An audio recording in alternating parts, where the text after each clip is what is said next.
Welcome to the True Hope Cast podcast, where we take a deep dive into mental health's many physiological and psychological aspects. This is the show for you if you're looking for motivation, inspiration, knowledge, and solutions. That's what we are all about here at True Hope Canada. And True Hope Canada is a mind and body-based supplement company dedicated first and foremost to promoting brain and body health through non-invasive nutritional means. For more information about us, you can visit truehopecanada.com. Today on the podcast, I welcome Dr. Annie White. Now, Dr. White is the author of the Calm Code, 6 Weeks to a Calmer, Happier You. She developed a step-by-step method to rewire your mind to be calm, happy, and balanced based on the science of neuroplasticity. Today, we're going to be discussing the Calm Code. Enjoy the show. All right, Annie. Hi. Welcome to the show. Welcome to True Hope Cast. Thank you so much for taking the time to be with me and be with us today. How are you? What is going well? I am great. Thank you for having me. I'm honored to be here. I love what you're doing with your show and the awareness about mental health, and I'm just excited to talk to you. Beautiful. Well, why don't you just give us a little bit of an introduction and let us know who it is that you are and what it is that you do. Sure. I'll shorten it for today's conversation, but I am a doctor of Eastern medicine. And I just wrote a book called The Calm Code, which is a powerful step-by-step method to rewire the mind to be calm, happy, and balanced based on the science of neuroplasticity in just 6 weeks. Okay, that's pretty cool. Why why write the book? Okay, so I'm going to take you into a story of why I really wrote the book, and then I can tell you its origination point. What do you think about that? Sounds good. All right, so it was a few years ago, 4 or 5, and I was lying on the living room floor. I was sobbing, hyperventilating, and desperate because my husband had just left me. And he left me because I wasn't myself. I was like flying off the handle for stupid things like not putting the dishes in the dishwasher. And I was irritable all the time. I was anxious. I was stressed. I had been through a really, really stressful couple of years. And it just basically wired my mind to be just highly stressed, anxious, irritable. And even I got into some depression with it. And he said to me, Annie, I love you, but you're miserable and I'm making you more miserable. And I don't feel like this is working. And I need to go. And in that moment, I thought, okay, I have 2 choices. I either fix this or my heart walks away. So the crazy part about this, Simon, is that I had developed the tools that I use and used on myself for my patients. I've been working on it for 10 years. And it's embarrassing to say that although I built those tools, I still got to that horrible point. But I think part of it was because I was supposed to be the one who knew about all this stuff. Mm-hmm. You know, supposed to be one who doesn't need these things. And it took maybe my ego, but maybe I'm a little bit stubborn like a mule. And it took a minute to admit that, okay, shoot, I actually need these tools. And so I dedicated myself to them. And after 2 weeks, I felt a little better, but not a whole lot better. After a month, I felt a lot better. After 3 months, I was back in action and I was feeling better than I had. And I was surprised. I wasn't surprised that they worked because my patients had told me that for a long time, but I was beyond happy that they worked because it saved my marriage. And once I learned how well they worked, I dedicated my life to writing this book and getting it out to the people who need it. So you must have there must have been a transitional period of over those 10 years where you kind of got to that point where, your husband tells you that you're unhappy. And you've obviously you've learned you've done your training, you've done your education, you've got all these tools to help support other people. But how do we get, because it happens to so many people, right? Like they're very well skilled in, let's just say, like personal development, but then they let their own personal development slip because they're trying to learn to help other people, and that's kind of like where their energy goes. And sure, there's a bit of ego in there for probably most practitioners, but why do you think it took that serious situation like over 10 years, and then boom, like that big thing happens with your partner. Like there's got to be like a position or a transitional period where you thought that things were getting quite bad and you could have done something about it, but it took that big like bang moment to start recognizing what was going on. That's an excellent question. And during that decade, what I had been doing for the most part was just trying to find tools for my patients to use to lower their stress, because I knew if they didn't lower their stress, they'd never truly be happy or healthy. So I did a deep dive into neuroscience and neuroplasticity because my medicine cares about the root. It cares about the why. I have to know why things happen so then I could work backward and fix it.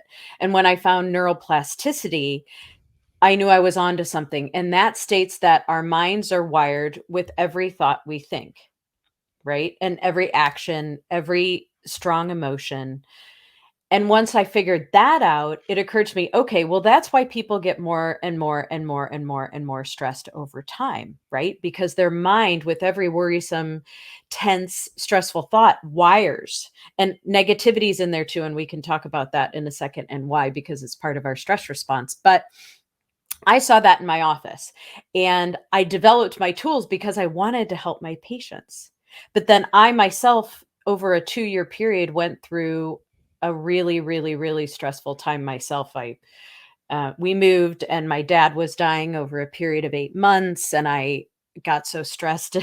I lost my business. And I think going through that 2-year period, I couldn't see the forest through the trees. I think I was in the quagmire of stress so deep that I couldn't see what it was doing to me. Does that make sense? Yeah, of course, totally. Like as you say, like I mean, obviously the brain, the mind, thoughts are very complex and complicated, and when we, yeah, when especially when we are stressed, we're unable to access certain parts of our brain that are like connected to rationale and intuition and to like the present moment. You know, when we're stressed, we're constantly thinking about, you know, getting out of danger. And you said something interesting in regards to some of the people that you work with, about unhappiness and stress, and you've obviously seen that as a pattern. And I wonder if you could talk to us a little bit more about that, because stress is kind of like unavoidable. There are obviously different levels of stress, and we put so much of our stress on ourselves unwillingly, I think, in most cases, and society certainly plays a part in regards to its role of we must be busy, we must be stressed, we must be doing stuff in order to be, you know, what society deems to be successful or productive. But you've seen like a clear correlation between the stressed people you've worked with and their levels of unhappiness. 100%. And I think that's a really important point. And I want to start with the fact that we are always going to have stress. And we don't want to get rid of our stress response because we need it, right? It's how we react to the stress that matters. And how we react to the stress is dictated by how our brains are wired. And the reason that the negativity comes into play with the stress, I call it Debbie Downer syndrome. I don't know if you ever saw that Saturday Night Live with the character Debbie Downer. But basically, everything somebody would say to her, she would put a negative spin on it. Um, but that's because we are wired with this stress response to constantly consider worst case scenarios. And what are worst case scenarios? Negative. They're always negative. So we're wiring our minds to be stressed and negative at the same time because they go hand in hand. So when you're constantly rolling through those worst case scenarios, your mind becomes more and more and more negative. And before you know it, you have Debbie Downer syndrome, and you didn't even know it was happening in the first place because obviously we wouldn't do this on purpose, right? But the thoughts that we think and the emotions that we have each wire our mind into this spot, right? And I think too, sometimes that's why it's hard to see it as it's happening, because it's not like you go from 1 to 10. It's like you go from a 1 to a 1.25 to a 1.5 to a 1.75, or, it's a gradual sort of progression. And you wake up one day and your husband's walking out the door and you're like, oh, what? Wait a minute. Wait a minute. How this happened? It happened. Yeah, that's wild. It makes me also think when you're talking about, because there's obviously some sort of level of um w- being addicted to the hormones produced by stress, right? And it just makes me think of newspaper and the news. Like, it'd be very, very interesting if our news papers and news reports were just all good news all the time, rather than it's just always bad. And I think Be- that's been cultivated over, probably 60, 70, 80 years, to recognize that if they actually just spoke about good news all the time, I don't think people would tune in, because they'd be happy and they'd be focused on themselves a little bit more. But the fact that the news is just always negative, and it sparks fear and anger and rage and frustration and all these, like, very short wave frequencies, then we get some really, like, addicting hormones pumping around our body when we kind of see these things. It makes sense that these, like, media outlets continuously pump us with extra external stress stimuli, which then changes our biochemistry, and weirdly keeps us coming back for more, unless you kind of start recognizing, like, how damaging that is. And the majority of the stress that comes into your body that does change your biochemistry in a significant way are coming from external sources that we've got the ability to shut down. You've got the ability to stop talking to colleagues or friends that are just, like, super negative individuals that just want to, like, bring you down. And those, and the TV, you can just switch that off, like. But we have so much more power than we think we do in regards to beginning to change our relationship with our stress. You said it before, like, some levels of stress is going to be inevitable. It's an important part of our biology, but our cultural evolution is just so much surpassed our biological evolution, that there's so much around us now that just continuously keeps us stressed out and pumping out these hormones. And there's no way our body can continually keep up with, that literal production of, like, of chemicals. Yeah, it's a good point. And the addiction is a good point too, because it's real. Mm. And the stress hormones are actually, that when we are chronically stressed, like you're talking about, when those stay high, that's when the health issues start to occur. Because just like you said, our bodies are built to deal with short bursts of stress, right? And those hormones.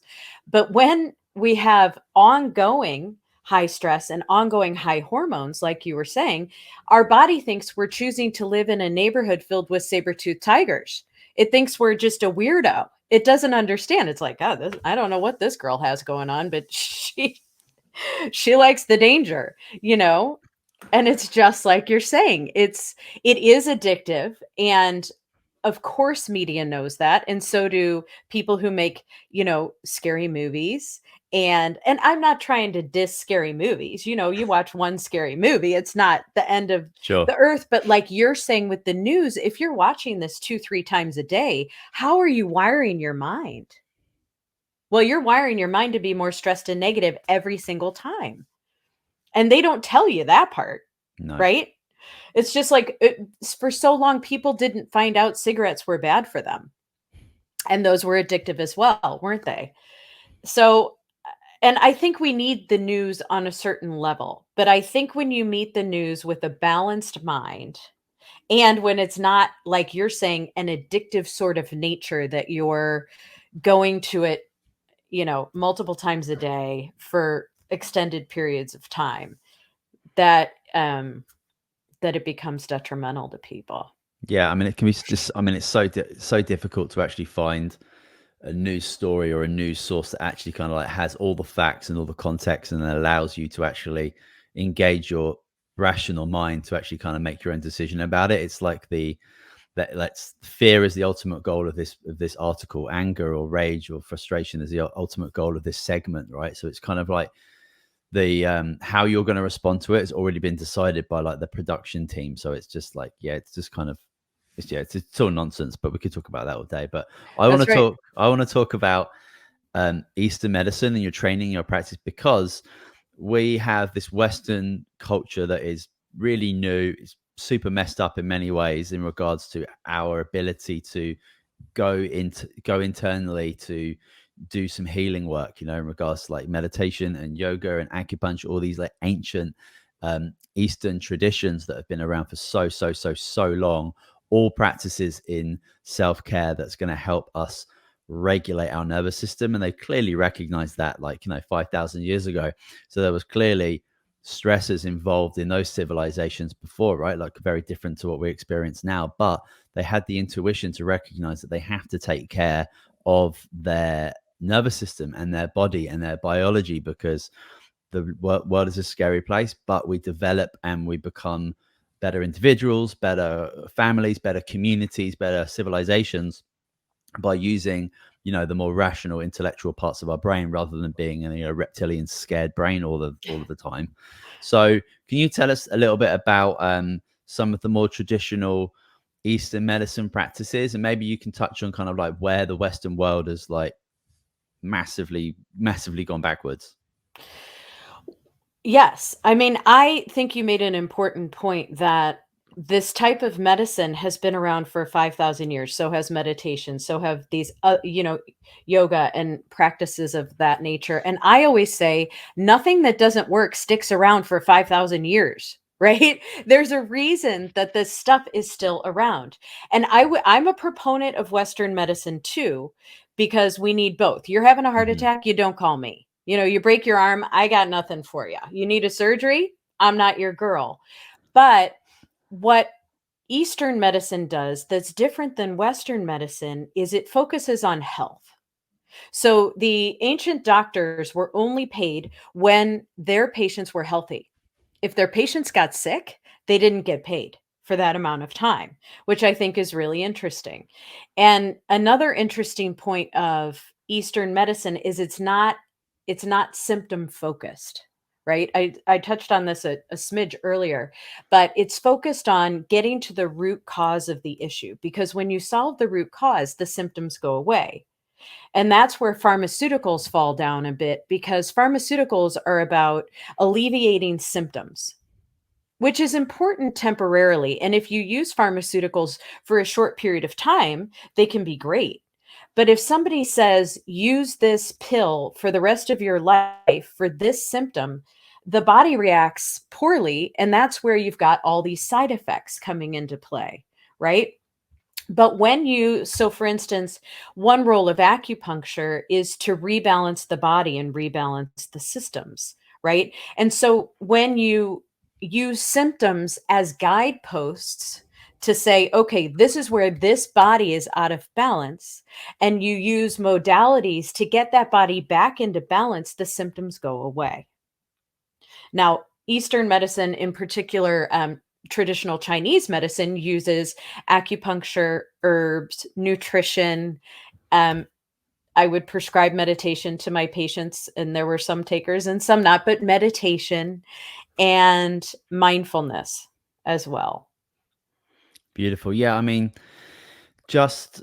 experienced with all of those practices, and I know how they make me think and how they make me feel and how they make me behave. And because doing meditation or doing yoga, you are taking the time to become present with your mind, becoming present with your body, connecting the two of them, and then you can actually start recognizing what my root cause might be, or where my pain actually does sit, where these aches do sit, rather than like the drug management where you are suppressing, you're trying to deal with symptoms rather than getting to the root cause. And then you end up after even a short period of time of like pharmaceutical toxicology, you stop your body being able to have this internal endogenous healing process, which is obviously so ancient and so important that we kind of need to put our body in the best position to um, we need to get out of the way so our own body can do that magical like healing process that it does. And you can't do that without becoming present and aware of your body and what's going on. Like where you put your focus is where you put your energy. You can't do that if you're using kind of a drug management system, especially if you're going into it thinking that this drug or whatever is going to heal something that's been coming for 20 years. And also a lot of people don't recognize that a lot of the habits that they have, again, like becoming completely unconscious of the majority of the things that they do with like diet and not moving their body sufficiently and not having a decent relationship with dealing with their stress. These things build up over sometimes for decades for people. And then when they do start to get pretty sick, or they start having a disease and then they get a diagnosis and they have a pathology, people never recognize that maybe it's their own doing for 20 years of eating crap and not working, not moving their body, which they're designed to do. So it's interesting that we unless you do start taking these Eastern philosophies into consideration, you'll never become really aware of your mind, of your body, and how you may have got into a situation. Exactly. And I think one way that Western medicine falls down a little bit is it puts way too much power in the practitioner's hands. The power should be in the patient's hands, like you're saying. We should be able to be conscious of, oh, I eat that food and it makes me not feel good, or I am not exercising and my body feels this way. But like you're saying, some people are in such a space of, and I don't want to say bad habits because I don't think it's their fault. I think it's miseducation and misunderstanding, because I don't think anyone would consciously put themselves into a situation where they feel that way, right? But when you just say, "Oh, just take this pill, you're going to be fine. It's all going to be better." That disempowers them. And it also doesn't educate them on the decisions they could make to change that situation. And I think that's why your podcast is important, because it gets these decisions, it brings them to a conscious level, right? And it puts the power back into people's hands to say, to ask questions, because questions are so important. And yes, that practitioner may only have X, Y, or Z, but you know what? If they're not giving you the answer that resonates with you or that sounds healthy, then find someone else and ask them. Yeah, I think the word power that you mentioned a couple of times there is very, very important. I think that just looking kind of like at the medical system, which the conventional medical system, which certainly has its place, there's a very interesting power dynamic in regards to like, the doctors and the ivory tower and all of that. And you do go into a doctor's office for a consultation and you might have like 7 minutes. I think it's the average time in America for like a consultation. Like there's no way that doctor can give you the right amount of attention needed to kind of go over maybe 20 years of discomfort or pain or whatever it might be.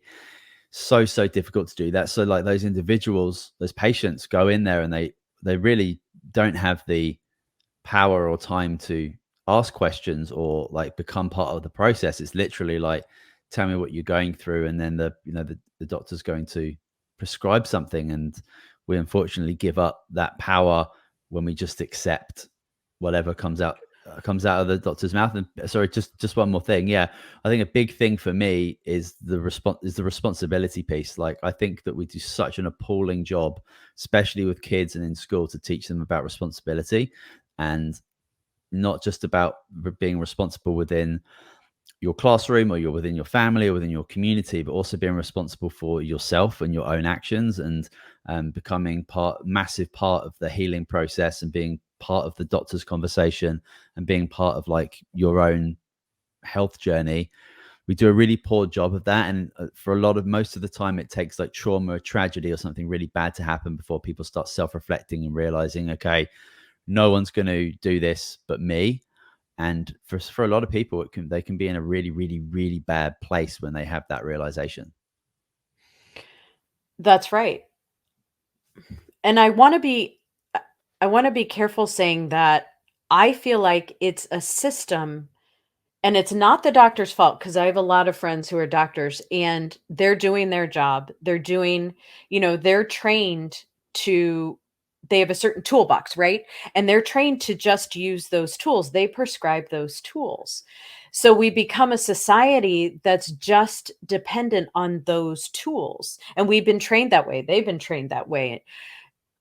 And like you're saying, sometimes it takes a tragedy or something huge for people to come out of that thinking and say, wait a minute, I think there has to be a better way. And how do I find that? And that's the consciousness piece of Yeah. it. And we're not giving people in most circumstances that opportunity. I do think the younger generations are better about it because they're getting it more. Uh, but you're right. We need to do a better job in schools, and we need to do a better job of empowering people in their health, in their mental health, in their physical health, all of it. Yeah, I agree with you that the system is kind of set up for it's set up for failure. It's set up for a very particular type of prescription or particularly type of interaction with a doctor. I also think that there are a lot of doctors out there who could have an influence because they obviously are part of that system, and it's obviously not perfect, and they have other things that they have to consider. But it's remarkable how many people we've had on the podcast who are like, who are like retired doctors or coming to the end of their career, and they spent the last maybe 5-10 years of it just completely coming out of that conventional model, going into something functional, because they've spent 30-40 years recognizing that this 7-minute consultation and pharmaceutical only prescription process it just doesn't work. It doesn't get people back to health better. And it's interesting that you see that more in those like smaller like community family doctors, because they work with they're with people for for large parts of their lives. And when somebody is somebody as a doctor's using what they've been trained in to try and heal or help somebody, and nothing's happened really in 30 years, it just sucks that it takes such a long period of time for a lot of those individuals to recognize that maybe if they focused a bit more on nutrition or stress management or community or whatever it might be, taking some of these Eastern philosophies in, then they could have done so much more for those people. But it's as you say, it's a very, very tricky system that these practitioners are working in. So it's not easy. It's not. And it's interesting because when the medicine is focused on health, it's a different situation. When the medicine is focused on disease, it's a disease-based model. That's what you get. It's not necessarily a health-based model, it's a disease alleviation model, which is what it was built for. And that's okay. I mean, we need it. Believe me, Western medicine has saved my life a couple times. So I'm not knocking it at all. I just think they need to work in conjunction with each other instead of this or this. It needs to Mm-hmm. be this and this. This to stay healthy, this if you get into a bad situation. Yeah, I often think about how advanced that emergency medicine, that really beneficial part of conventional medicine could be if, 90, I want to say like 95 to 99% of the patients that people see day to day in the doctor's office are, the chronic issues that are, that could have been avoided. But I do have to say, Simon, and in years of practice, I witnessed this. Some people don't want to. They don't want to take responsibility. I mean, I saw so many different people suffering, and I would give them the solution, which was Yeah. a natural solution, and they didn't want to do it. They want a pill. They want that answer Why do you think so? because it's harder, right? It's harder to eat healthy. It's harder to cut out something from your diet that could be exacerbating your gut and causing systemic inflammation. It's harder to go to bed earlier if you want to stay up or give up alcohol or whatever. And I'm not saying everybody has to do all of these things all of the time, Mm-hmm. right?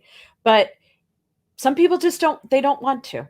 Do you think people just, when they get to that type of position, that they just want to take something to just alleviate their pain or their discomfort just by a little bit, and then that's enough? Or is it the case that, I mean, if they really wanted to heal themselves and even cure themselves in some cases, like certainly it's very, very, it's going to be hard to do that work and take that self-responsibility. But it's also like they must have we all have this level of programming of wanting like a quick fix for something, whether it is for a drug for a disease or a workout for the six pack that you want. Like we have this like culture of wanting something quick to get the results fast. Like I feel that that's embedded in our culture now. You nailed it on the head right there. It's the quick fix, and drugs are a quick fix. The internet's a quick fix. We have a lot of quick fixes around us, and our brains are wired for quick fixes because that's what we have, right? So you've just nailed it on the head. That's what people want. That's what people are conditioned to have.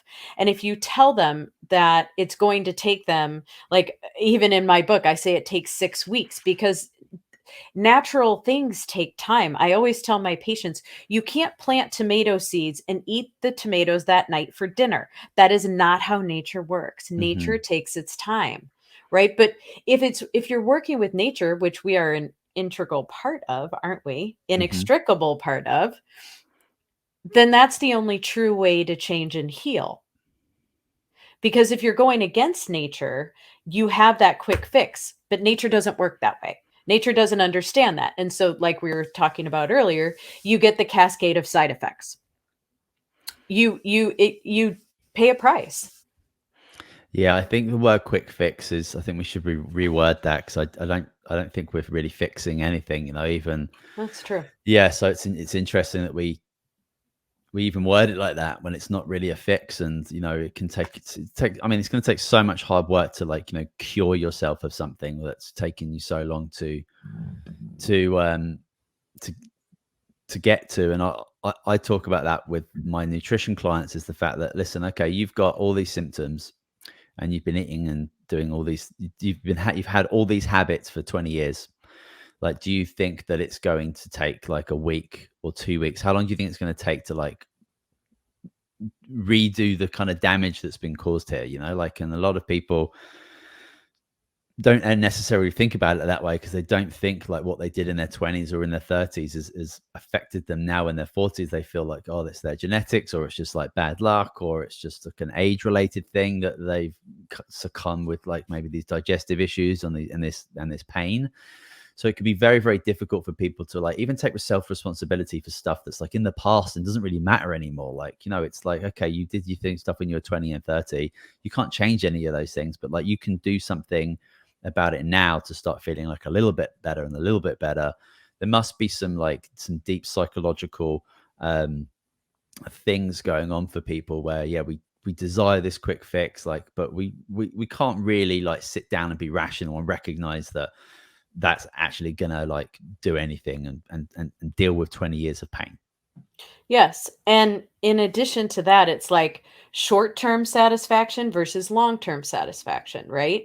And reaching for those cookies is that short-term satisfaction. And it's much easier to do than to resist those cookies and go for the long-term, right? Benefit. So Yeah. that's an issue too. It's like, what do you want in this moment? I want this. Is that what's good for you? It is not. But that doesn't make me not want this in this moment. People want what they want when they want it. And they don't want to equate that decision to a repercussion.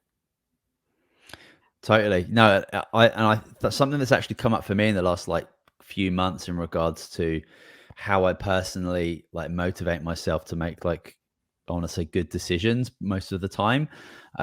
It's about like, how do I want to spend the last like 10 years of my life, my marginal decade, how that's my motivation for doing stuff now in my like late 30s. So it's more of like a backcasting motivational practice, rather than thinking short term about like next month or next summer or next year, like where do I want to be like health wise. Because trying to find your why or your motivation can be really, really tricky for a lot of people, especially when their whole experience with their pain and discomfort and their habits is all in the past. And there's nothing they can really change about that. And, they may not have liked their body for 20 years or liked the way that they looked. That can have like, that's matter in the brain, which is firing and wiring and, creating thoughts, creating feelings, creating behaviors. But rather than looking forward to be like, okay, this is where you are right now. things in the past may have got you there, but like, how do you want to spend the next, 20, 30 years of your life? And especially, how do you want to spend the last 10 years of your life? Because that's can be a really important motivator to create the stepping stones necessary to kind of get you where you need to be. Yeah, it's just interesting how so many people find that lack of goal, that lack of motivation, that lack of why, when some people can find it and use it on a day-to-day basis to do really, really good things, but then some people like really, really struggle to find that self-motivational piece. And I don't know whether that's like from maybe not growing up in certain environments or not getting that type of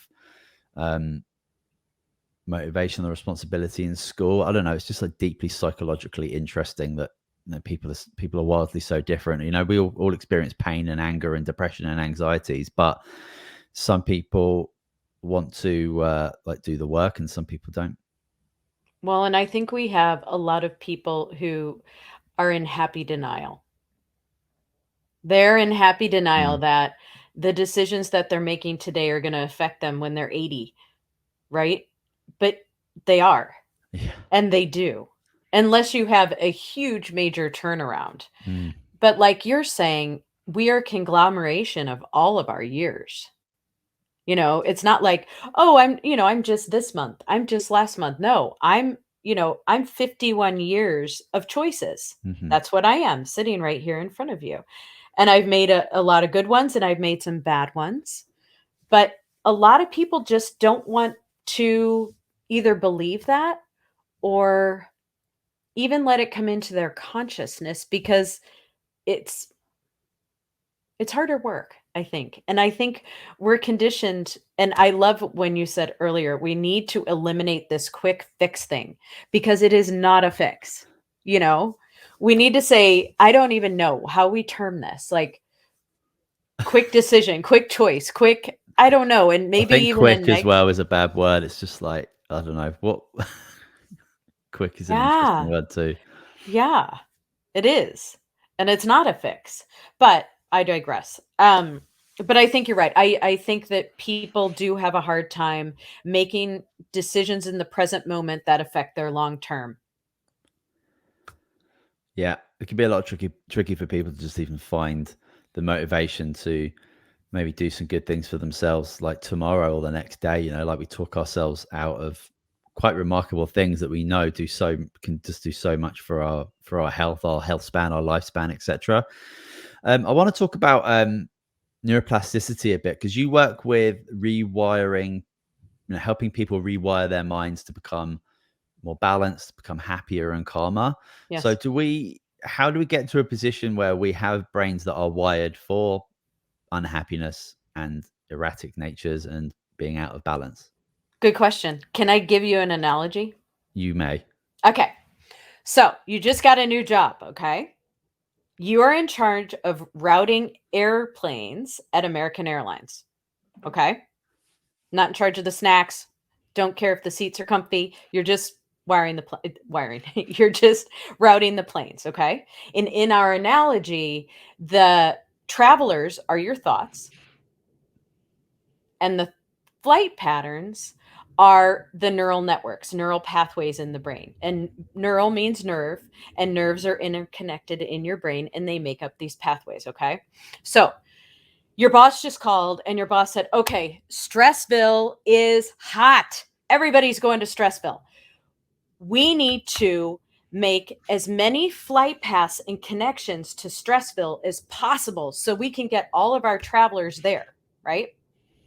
So your travelers are your thoughts and your neural networks are your flight patterns. So your boss has just told you because of that activity, you have to increase the accessibility.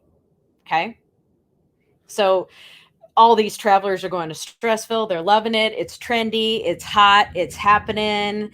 It's basically dominating the flight patterns. Like they're no longer going to Cleveland. They're not going to New York City or British Columbia. They're headed to Stressville. Everybody's loving it. Stressville, Stressville, Stressville. And then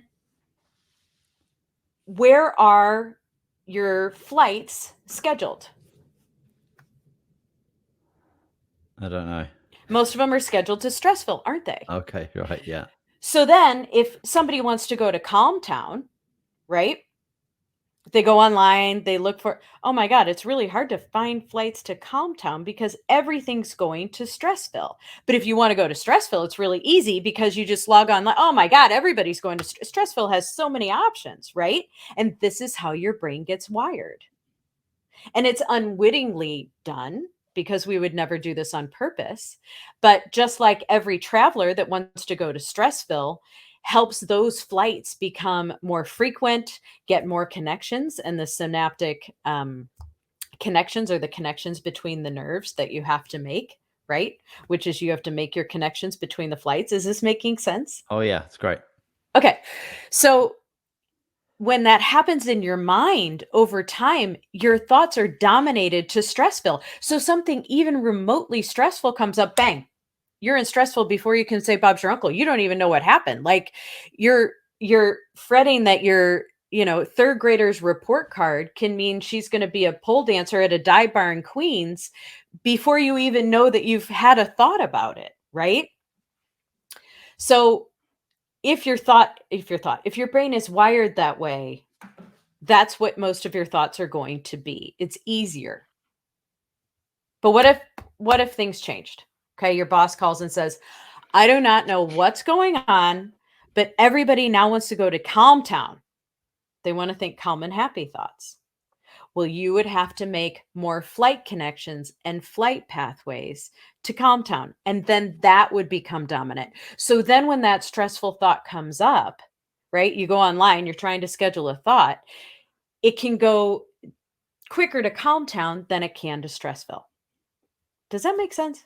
Totally. And just as you're explaining that, it just makes me think about how important um like food and nutrition and like even supplements comes into it, because you're talking about these flight paths as like, physical neurons. And when we are like, chronically stressed and we are just like more programmed to go to stress field, the quality of those nerve tissues, the quality of the chemicals, and the electrical component as well, these tissues and these hormones are going to be of poor quality if somebody is in a really long-term chronic state, because if they're stressed most of the time, their digestion is going to be poor.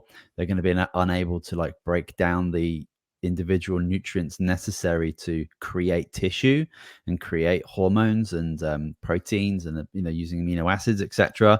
So when somebody is like chronically stressed, like it's so that their neurological pathways are certainly set for stress, but they're also like probably not in the best quality. And if you are looking to make that like transition into like a calmer mind, to rewire your mind, you're certainly going to need like the materials, the resources to produce new neurons that are actually of good quality.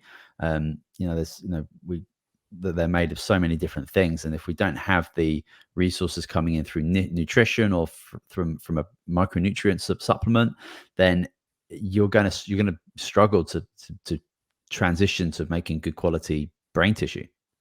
Yes, definitely. And high stress triggers us to want those yummy foods, doesn't it? Yeah, It interesting. Yeah. trigger it triggers us because they create serotonin in the brain, and serotonin is, a happy chemical.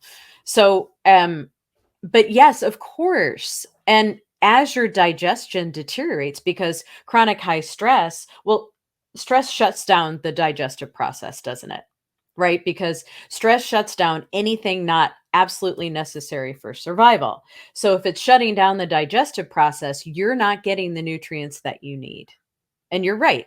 Supplementing with some very key nutrients can be amazing help in chronically stressed people. Yeah, I mean, I know. So our flagship product here at True Hope Canada is a broad spectrum micronutrient formula that's is the most studied micronutrient on the planet. And we find with individuals who use it for things like depression and bipolar schizophrenia, they're taking a consistent form of nutrition that's very much bioavailable. It's in very specific forms, and it helps that process of healing, because the body's always trying to heal itself, the brain's always trying to heal itself. But somebody who's depressed and maybe isolating themselves and maybe not eating brilliantly or exercising well, their ability to create new neural pathways or new muscle tissue or whatever is going to be depleted because they don't have the resources and they don't have like the, let's just say, the energy or the metabolism to like make those things happen. But when you can actually consume a micronutrient or a highly dense form of nutrition, you're just helping your body be able to do that so much better. And especially when you're in like a tougher place where digestion might not be well and you might not actually be craving or wanting